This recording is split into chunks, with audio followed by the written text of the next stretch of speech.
আসসালামু আলাইকুম everyone, welcome to my channel. দোকানের মতো পারফেক্ট মুচমুচে রসালো জিলাপি কিভাবে বাসায় তৈরি করবেন, আজ আমি আপনাদের সেই রেসিপি শেয়ার করব। ঘরেই পারফেক্ট জিলাপি তৈরি করতে হলে সম্পূর্ণ ভিডিওটি দেখতে থাকুন। জিলাপির ব্যাটার তৈরি করার জন্য একটি চালনিতে আমি প্রথমেই হাফ কাপ বেসন, হাফ কাপ চালের গুঁড়া, হাফ চা চামচ বেকিং সোডা বা খাবার সোডা এবং সামান্য ফুড কালার নিয়ে নিচ্ছি। এবার এগুলোকে ভালোভাবে চেলে নিচ্ছি। ভালোভাবে চেলে নেওয়ার পর এর ভেতর রুম টেম্পারেচারে থাকা পানি অল্প অল্প করে দিয়ে গুলে নিব।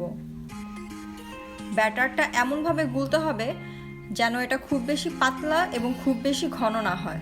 ব্যাটারটা গোলানোর সময় যে বিষয়টার প্রতি লক্ষ্য রাখতে হবে তা হলো যে উইক্সটি দিয়ে নেড়ে নেড়ে ব্যাটারটা গুলাবো সেটা যেন ওয়ান ডিরেকশন হয়, অর্থাৎ হয় ডান থেকে বামে বা বাম থেকে ডানে ঘুরিয়ে ঘুরিয়ে না। অল্প অল্প করে পানি দিয়ে গুলানোর পরে ব্যাটারটা দেখতে ঠিক এরকম হবে। ব্যাটারটা আমি একটা বোতলে ভরে নিয়েছি এবং বোতলের মুখ এভাবে ছিদ্র করে নিয়েছি। এবার জিলাপির জন্য শিরা তৈরি করে নেব।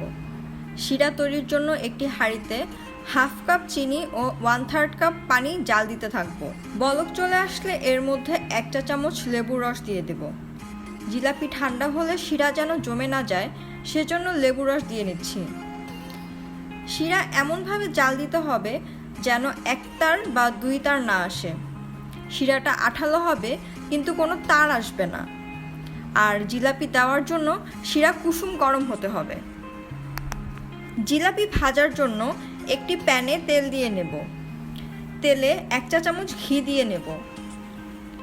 জিলাপি ভাজার জন্য গোল তলাযুক্ত কড়াই ব্যবহার না করে চ্যাপ্টা তলাযুক্ত কড়াই ব্যবহার করার চেষ্টা করবেন। তেল গরম হয়ে গেলে এর মধ্যে ব্যাটার দিয়ে জিলাপির প্যাচ দেওয়ার চেষ্টা করব।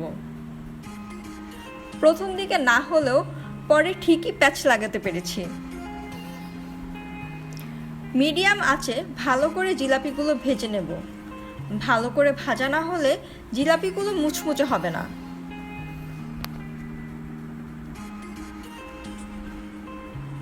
তেল থেকে তুলেই ভেজে নেওয়া জিলাপিগুলো কুসুম গরম শিরায় দিতে হবে।